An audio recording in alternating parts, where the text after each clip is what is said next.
I'm Steve Turano with Ask a Real Expert. Today I'm going to talk about some common weight loss mistakes, or more accurately, weight loss myths. You know, when you're an athlete, you're active day after day, week after week, month after month. You're doing your thing. You're working out, you're exercising. You typically don't worry about weight loss because people who are athletes are active. Their bodies are efficient. They're eating. They know that if they miss a couple meals, they're going to drop weight rather rapidly. Their body weight drops, their muscularity drops, their performance drops. So to lose 10 pounds, that's nothing for an athlete. But for the average person who's not used to regular, consistent training and eating, it seems to become a challenge. And then if you throw 20 or 30 pounds on top of that, it seems like just the impossible. Well, I'm telling you, it's not that hard. First thing you need to do is get a handle on how much you're eating, how many calories you're taking in during the day and during the week. Because I tell people, you don't know if you need to eat more or less if you don't know how much you're currently eating. And especially if your weight isn't changing. I tell people if your weight isn't changing, you're not overeating. So now you need to determine how much you're eating so you can determine how much you need to eat or how much more you need to exercise. It's like spending. You don't know how much you can spend until you know how much you make.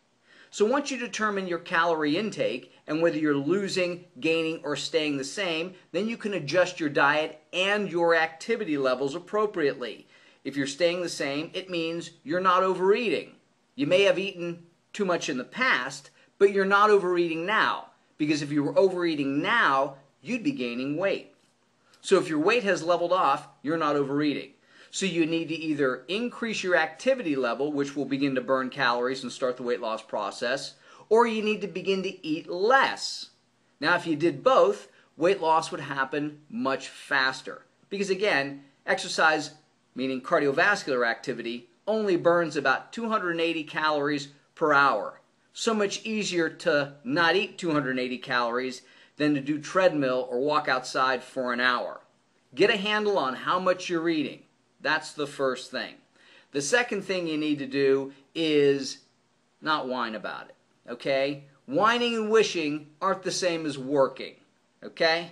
And the third thing you have to understand, it's the accumulation of all those little things you do, day after day, week after week, month after month, that will make you successful in life and in weight loss.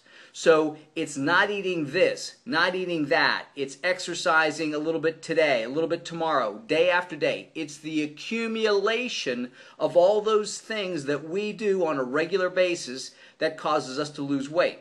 It also causes us to gain weight too. I have buddies who say, man, I drank a lot that weekend, but I don't do that often. Really? Guess what happened to all those calories you drank over the weekend? They ain't going anywhere. They're right here, buddy. And you know that cheesecake that you ate? Well, you know, I don't usually eat that. I don't do that often. That's right. But when you ate that whole cheesecake, it's still right here. And all those little things that they do over days, weeks, and months accumulate to make them fat. So the reverse is true. All those things we do, daily, weekly, monthly, cause us to lose weight.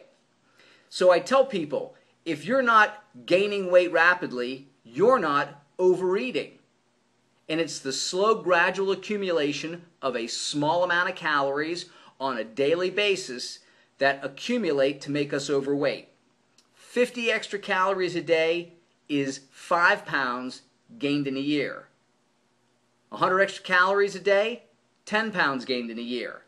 150, 200 extra calories a day is 15 to 20 pounds gained in a year. So you can see if you were overeating, you'd be gaining weight rapidly. So it's the slow, gradual accumulation of calories that causes us typically to be overweight. So in other words, if we can reverse that process, increase our activity, lower our calorie intake rather, consistently, and it doesn't have to be crazy amounts, 300 extra calories a day, weight loss will begin. It will be painless, it will be effortless, and as the weeks and months roll by, it will accumulate to cause a 10, 15, 20, 30 pound weight loss. And this is where those slow, minute changes in your daily activities occur. And this is where weight loss pills begin to help. They help improve the metabolism. They help utilize a few extra calories. They give you the energy to go to your workout. And that's why weight loss pills actually will help with the weight loss process. But they're not going to prevent you from gaining weight if you're eating pizza smothered in pork chops followed by a gallon of Ben & Jerry's. Nothing will help that. But again, remember, it's the slow, gradual accumulation, and it's all those consistent things that you do or don't do on a daily, weekly, and monthly basis that will cause you to get fat or help you to lose weight and get in shape. I'm Steve Turano. Train smart, train hard.